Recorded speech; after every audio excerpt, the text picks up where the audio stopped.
Hello, it's Gary Watson here with the second quarterly update for 2014. Just let you know about some of the new things that we're doing. First of all, we've been working with our partners at Manchester Airport Group developing a new course for Snozzle vehicle training. We're aware obviously that more and more airports in the UK are actually buying the technology or looking at the technology, and with the team at Manchester we've developed two courses, one for operators and one for supervisors. We'll be running the first course in November and we'll be sending out some information on that later in July. So that'll be an interesting addition for anybody looking at on how they can use Snozzles at their airport locations. Second thing, we've just had some approval to invest further in the fireground. We're going to be buying a new helideck in partnership with our colleagues at Falck Safety Services. We'll be running helideck training courses here from October and November, in particular for the offshore market, but that rig is obviously quite a versatile piece of equipment. Be able to do additional training with that as well, so an interesting addition.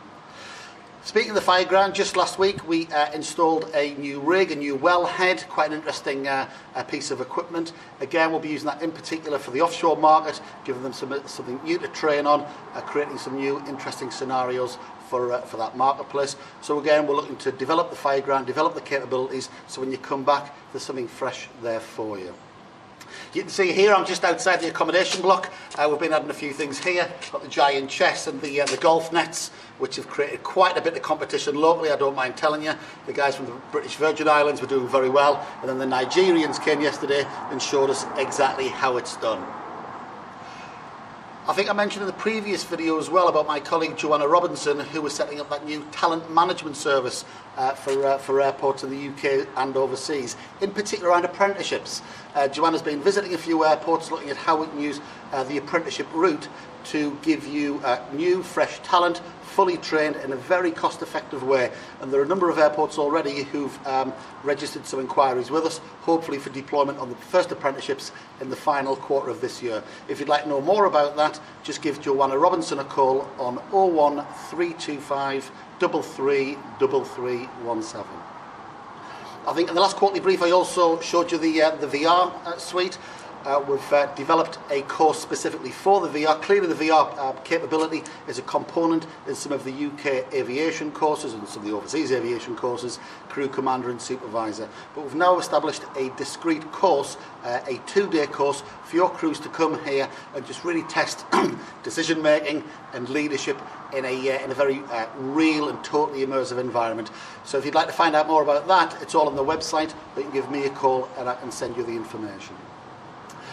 Anybody who's going to be attending the Emergency Services Show in September, I think September the 23rd, 24th at Birmingham, we've got a stand there. We're actually going to have one of our city's vehicles on the stand there. It'll be great to welcome you to the stand and update you on some of the things that we're doing and find out more about what's happening at your centre. So that's the Emergency Services Show in September, and we'll hope to see you there.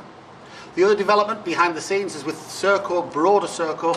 The International Fire Training Centre is developing a Serco fire capability. Serco run a lot of fire services in the UK and other ancillary services around that, and we're pulling that together to make a more coherent offer to our clients in the UK and overseas. So, in terms of new rigs on the fireground, new courses, new areas where you can entertain yourself on an evening, IFTC continues to invest, continues to offer something new to the customers. Needless to say, if anybody would like to come here, have a look around and find out how we can better serve your community, serve your business, just give me a call. It'll be great to welcome you here and for you to meet the team. So once again, it's Gary Watson at the International Fire Training Centre.